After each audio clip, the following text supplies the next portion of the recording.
Le 19 février 1945, à 9 heures du matin, après 3 jours de pilonnage aérien et naval, les Marines des États-Unis débarquent sur une petite île escarpée et rocailleuse de 21 km², située à 1000 km au sud de Tokyo.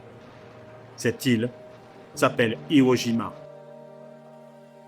La position est tenue par 22 000 Japonais solidement retranchés dans un réseau souterrain de fortifications. Tous ont juré de se sacrifier jusqu'au dernier en emportant 10 ennemis avec eux.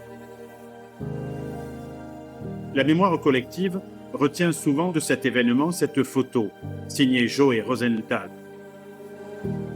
Mais la joie des Marines hissant le drapeau américain sur le mont Suribachi le 23 février 1945 cache mal l'enfer dans lequel ils sont plongés depuis 5 jours et qui va durer près d'1 mois encore.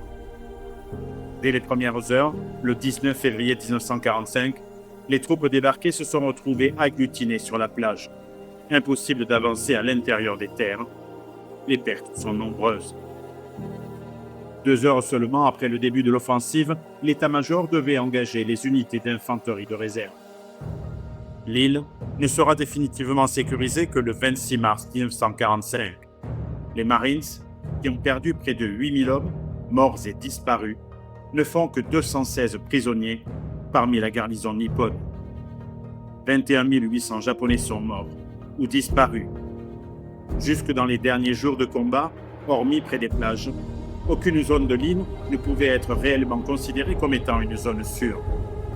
Les soldats japonais pouvaient y être retranchés, totalement invisibles des assaillants. C'est si vrai que les 2 derniers défenseurs, Yamagake Kufuku et Matsudo Linsoki, se sont rendus le 6 janvier 1949 après avoir vécu près de 4 ans cachés dans des grottes, survivant grâce à des rations alimentaires volées dans les stocks de la base aérienne américaine.